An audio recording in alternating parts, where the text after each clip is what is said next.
테슬라 소식입니다. 앞으로 테슬라도 광고한다. 무광고 원칙 폐기. 일론 머스크가 연내 테슬라의 첫 픽업 트럭을 출시해 새로운 전기차 수요를 창출하겠다고 밝혔다. 또 광고에 돈을 쓰지 않는다는 기존 경영 방침을 사실상 폐기하고 광고 실험을 시작하기로 했다. 이런 변화를 통해 어려운 경제 상황 속에서 치열해지는 전기차 시장 경쟁을 이겨내겠다는 것이다. 머스크는 16일 미국 텍사스주 오스틴 테슬라 본사에서 열린 연례 주주총회에서 향후 12개월 동안 거시경제 관점에서 어려운 상황이 지속되고 이로 인해 많은 기업들이 파산하게 될 것이라며 테슬라도 그 영향에서 자유롭지 않을 것이라고 했다.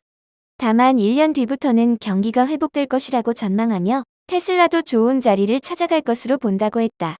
이어 머스크는 출시를 예고했던 픽업 트럭, 사이버 트럭을 올해 안에 시장에 내놓겠다는 계획을 구체적으로 확인했다.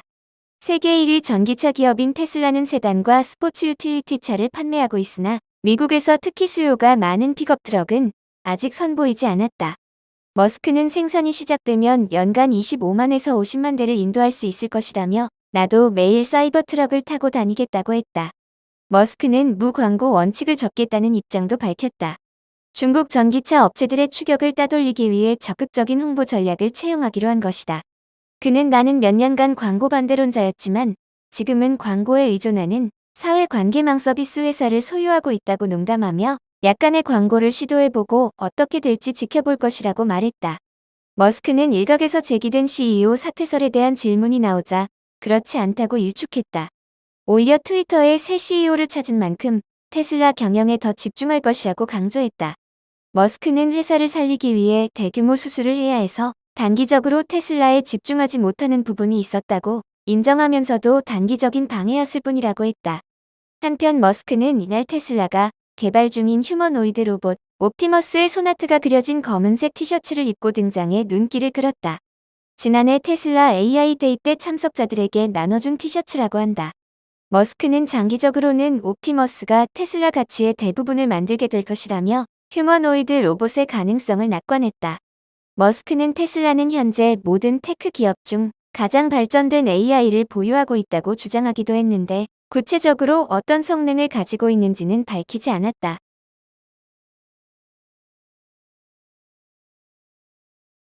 애플 소식입니다. MR 헤드셋도 고급 보급형 나눌까? 애플이 다음 달 혼합 현실 헤드셋을 새롭게 선보일 것으로 예상되는 가운데 벌써부터 2세대 MR 헤드셋 제품 개발이 진행 중인 것으로 알려졌다.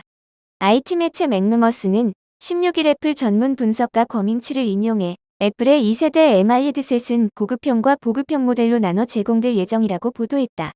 거밍치는 최근 미디엄 게시글을 통해 2세대 MR 헤드셋은 2025년 대량 생산에 들어갈 예정이며 고급형과 보급형 두 가지 버전이 있다며 2세대 MR 헤드셋 출하량은 2023년 1세대 모델의 약 10배 수준이라고 밝혔다. 그동안 나온 정보에 따르면 올해 출시될 애플의 1세대 MR 헤드셋 가격은 약 $3,000로 개발자나 콘텐츠 제작자 전문가를 위한 제품이 될 예정이다. 애플은 1세대 헤드셋 제품의 판매량을 소매점 한 곳당 하루 일대로 보수적으로 예상하고 있으며 공급 첫 해 700만에서 1000만 대의 판매를 내다보고 있다. 하지만 애플은 향후에는 MR 헤드셋에 저해상도 렌즈 등 저렴한 부품을 사용해 보급형 모델을 출시할 계획을 갖고 있는 것으로 보인다. 이는 애플이 아이폰의 일반 모델과 프로 모델을 출시하는 것처럼 더 넓은 고객 기반에 어필하기 위해 모델을 세분화하는 것으로 보인다고 맥루머스는 평했다. 애플이 보급형 MR 헤드셋을 출시할 계획이라는 소문은 올해 초 디인포메이션과 블룸버그 등 보도를 통해서도 알려진 바 있다. 하지만 표준형 모델과 프리미엄 모델을 함께 준비하고 있다는 주장은 기존 전망보다 더 구체적인 것이다. 마이크로소프트 소식입니다. 빈 홈 화면 이제 선보여. 마이크로소프트의 인공지능 챗봇 빙이 구글의 바드에 앞서 iOS와 안드로이드 모두에서 홈 화면 위젯을 선보인다고 16일 모바일 전문 매체 포나레나가 전했다. 지난 4월 구글은 바드를 안드로이드 기기의 홈 화면 위젯으로 추가한다고 밝혔다. 그러나 마이크로소프트가 빙을 안드로이드와 iOS 모두에 추가하며 선제점을 올렸다. 바드 위젯의 출시일은 밝혀지지 않았으나 최근 구글 I/O에서 발표한 바와 같이 구글은 AI 개발에 초점을 맞추고 있기 때문에 이번 위젯 출시가 중요한 단계임을 짐작할 수 있다. 위젯은 스마트폰 홈화면에서 간편하게 정보를 얻거나 즐겨 사용하는 앱에 빠르게 액세스할 수 있는 유용한 기능이다. 빙 위젯을 클릭해 빙 챗 서비스로 바로 이동하거나 음성으로 질문을 할 수도 있다. 다만 마이크로소프트가 빙을 모바일로 도입하는 시도는 이번이 처음은 아니다. 지난 4월 마이크로소프트는 안드로이드 키보드 소프트웨어 스위프트 키에 빙 챗을 통합하기도 했다. 한편 바드 위젯은 안드로이드에 앞서 구글 픽셀 스마트폰에 선출시될 것으로 보인다.